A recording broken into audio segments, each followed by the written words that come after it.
नमस्कार, मैं अंजना और आप देख रहे हैं द बिहार 24। आइए नजर डालते हैं इस वक्त की बड़ी खबर पर। हाउस ऑफ वैरायटी में दस्तक की राग दरबारी। आज पटना के रीजेंट सिनेमा के कैंपस में हाउस ऑफ वैरायटी के द्वारा एक प्रेस वार्ता का आयोजन किया गया। इस मौके पर सुमन सिन्हा और देश के जाने माने रंगकर्मी पुंज प्रकाश भी मौजूद रहे। पत्रकारों से बात करते हुए सुमन सिन्हा ने कहा कि यह हिंदी के प्रसिद्ध लेखक श्रीलाल शुक्ल जी का जन्मशती वर्ष है। इस उपलक्ष्य में पटना बिहार की चर्चित नाट्य संस्था दस्तक श्रीलाल शुक्ल के प्रसिद्ध उपन्यास पर आधारित नाट्य प्रस्तुति राग दरबारी का आज मंचन करने जा रही है। इस प्रस्तुति का नाट्य रूपांतरण, परिकल्पना और निर्देशन राष्ट्रीय नाट्य विद्यालय से प्रशिक्षित और देश के जाने माने रंगकर्मी पुंज प्रकाश ने किया है। उन्होंने कहा कि पटना में राग दरबारी उपन्यास के नाट्य रूपांतरण का मंचन अपने आप में एक यादगार लम्हा है। राग दरबारी विख्यात हिंदी साहित्यकार श्रीलाल शुक्ल की प्रसिद्ध उपन्यास अपने आप में एक अनूठी व्यंग्य रचना है, जिसके लिए उन्हें सन 1969 में साहित्य अकादमी पुरस्कार से सम्मानित किया गया। यह ऐसा उपन्यास है जो गांव की कथा के माध्यम से आधुनिक भारतीय जीवन की मूल्यहीनता को सहजता और निर्ममता से अनावृत करता है। शुरू से अंत तक इतने निस्संग और सोद्देश्य व्यंग्य के साथ लिखा गया हिंदी का शायद यह पहला वृहत उपन्यास है। क्या कर रहे हैं, इस समाज में जो स्थिति है उसको थोड़ा संवेदनशील बनाने की बात कर रहे हैं। बस यही हम लोग कर रहे हैं। हाउस ऑफ वैरायटी और दस्तक पटना, जो कि आज 24 साल की हो गई संस्था, जिसका काम है अच्छे नाटकों को बिहार के परिवेश में बनाना। हमारे नाटक हमेशा बिहार के परिवेश में है। आप देखेंगे हमारे नाटक कोई फॉरेनर्स के स्टोरी लाइन पे नहीं होते हैं। हमारे नाटक होते हैं भारतीय कहानियों के ऊपर, भारतीय परिप्रेक्ष्य में। आज ये जो राग दरबारी भी है, ये one of the finest writers की गिनती में आते हैं, उनके कहानी पे है आधारित। जी हाँ, तो आप ये समझिए कि जो जो हाउस ऑफ वैरायटी की कोशिश रही है और दस्तक पटना की रही है, बस यही है कि एक संवेदनशीलता समझ में आए और लोगों में थोड़ा परिवर्तन हो। थोड़ा परिवर्तन से मेरा मतलब है थोड़ा थोड़ा करके ही परिवर्तन संभव होगा। जो लोग गलत करने जा रहे थे वो रुक जाएं, सोचने लगें, यही परिवर्तन हो गया। हो सकता है सोचने के बाद रुक ही जाएं, करें ही नहीं। जैसे सिग्नल पे होता है ना, लाल, पीला, हरा, तो पीला जो होता है वो बोलता है रुको। तो समाज में रुको अगर आ जाए तो बहुत बड़ी बात हो जाएगी। बस इतना ही हम लोग कर रहे हैं कोशिश कि लोग थोड़ा सा सोचने के लिए रुक जाए। वहीं पत्रकारों से बात करते हुए पुंज प्रकाश ने कहा कि राग दरबारी उत्तर प्रदेश के पूर्वांचल के एक कस्बा नुमा गांव शिवपालगंज की कहानी है। उस गांव की जिंदगी का दस्तावेज जो स्वतंत्रता प्राप्ति के बाद ग्राम विकास और गरीबी हटाओ के आकर्षक नारों के बावजूद घिसट रही है। राग दरबारी की कथा भूमि एक बड़े नगर से कुछ दूर बसे गांव शिवपालगंज की है, जहां की जिंदगी प्रगति और विकास के समस्त नारों के बावजूद निहित स्वार्थों और अनेक अवांछनीय तत्वों के आघातों के सामने घिसट रही है। शिवपालगंज की पंचायत कॉलेज की प्रबंध समिति और कोऑपरेटिव सोसाइटी के सूत्रधार वैद्य जी साक्षात व राजनीतिक सांस्कृतिक हैं, जो प्रजातंत्र और लोकहित के नाम पर हमारे चारों ओर फल फूल रही है। तो ये सर, ये होगा 6 तारीख को। इसका जो पहला प्रदर्शन है 6 तारीख को संध्या के 6:45 से कल यानी कि। तो ये क्या है कि ये श्रीलाल शुक्ल का जो है उनका जन्मशती वर्ष चल रहा है, मतलब कि उनको 100 साल हो गए।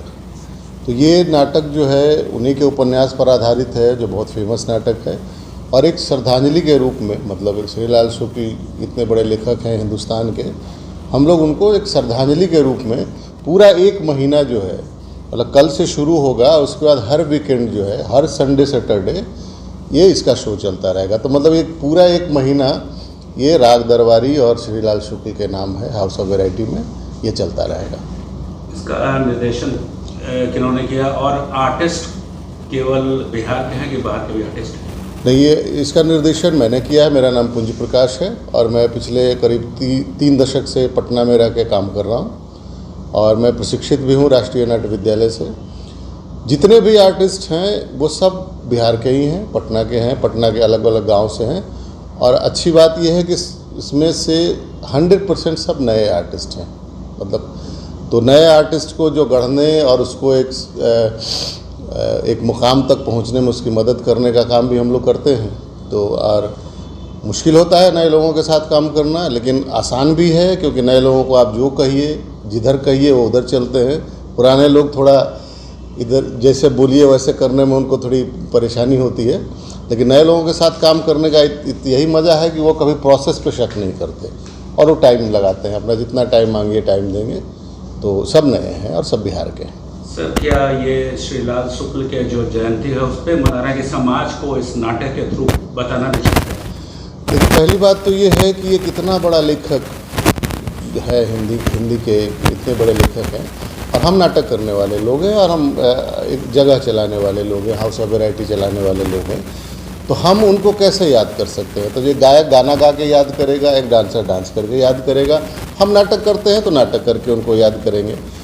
और उनको याद करने के पीछे एक वजह और भी है कि ज़्यादा से ज़्यादा लोग, क्योंकि बहुत सारे लोग तो जो साहित्य से जुड़े हों तो जानते हैं कि राग दरबारी और श्रीलाल शुक्ल कौन है, लेकिन मान लीजिए जो साहित्य से जुड़े हुए नहीं हैं, जिनको सिर्फ नाटक देखने में इंटरेस्ट है, तो वो आकर के देखें। अगर वो देखेंगे तो उसमें इंटरेस्ट पैदा होगा। अगर इंटरेस्ट पैदा होगा तो उनकी किताबों को और पढ़ेंगे।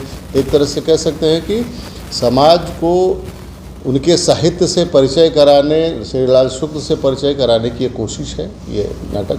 पटना के लोगों को क्या संदेश देना चाहते हैं कि लोग आए और 1 महीना जो बता रहे, 1 महीना आपका नाटक है राग दरबारी? जी, हम पटना के लोगों को यही कहना है कि आइए, नाटक देखिए, नाटक में जो अच्छा लगता है उस पर भी बात करिए, जो अच्छा नहीं लगता है उस पर भी बात करिए। लेकिन क्या है ना कि देखिए, जीवित समाज, कोई भी समाज जीवित तभी कहलाता है, मतलब अगर आपको तय करना है कि कौन सा समाज कितना संवेदनशील है, तो कहा जाता है कि उसके आर्ट एंड कल्चर को देख लीजिए।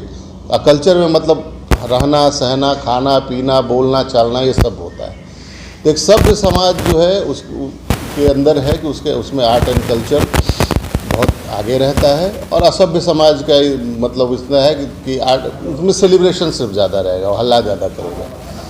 तो किसी भी मतलब नाटक, परफॉर्मिंग आर्ट, लिटरेचर, इसका काम ही है समाज को संवेदनशील बनाना। ये इसीलिए लिखा भी जाता है, इसीलिए प्रदर्शित भी किया जा रहा है।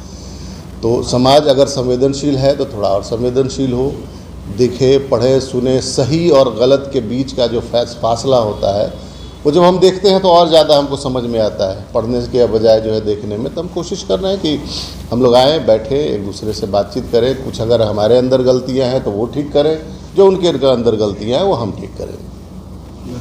बनाने में लगभग 6 महीने का समय लगाया है कुंजी जी, क्योंकि नाटक एक बहुत बड़ी मशहूर किताब के ऊपर है और आसान नहीं था इसको गढ़ना एक नाटक में। ये कहानी है, एक व्यंग है, एक समाज के दर्पण है, और उसको निचोड़ के लाना नाटक में ये पूंजी के समर्थ में था, ये इनके सामर्थ्य में था। ये ट्रेंड है as a actor, as a director, तो ये संभव हो पाया।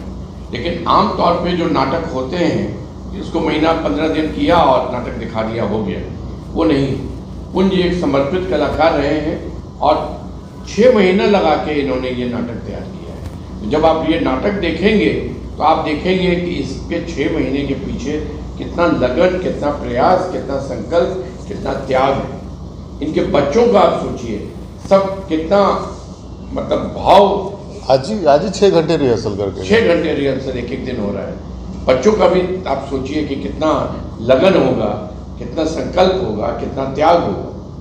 कभी कभी रात में 11 बजे से लेकर 2 बजे रात तक भी नाटक चलता रहता है रिहर्सल। लाइट, एक एक चीज़ आप कल देखेंगे। तो अगर आपको संभव हो तो मैं आमंत्रित करता हूँ पटना के एक आदमी को, आके देखिए कि लाइट सज्जा क्या होती है, फ्लोर की सज्जा क्या होती है।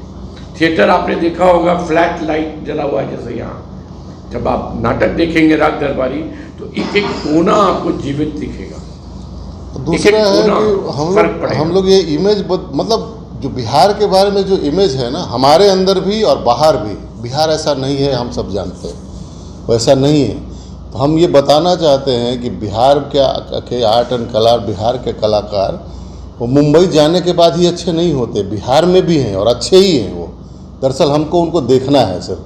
अभी आप आकर के देखिए, सब नए बच्चे हैं और जिस तरह से परफॉर्म कर रहे हैं, जिस तरह से वो कर रहा है, कोई कह ही नहीं सकता कि ये नए बच्चे हैं। नहीं, आप अभिभूत हो जाएंगे कि नए बच्चे हैं, ये कैसे?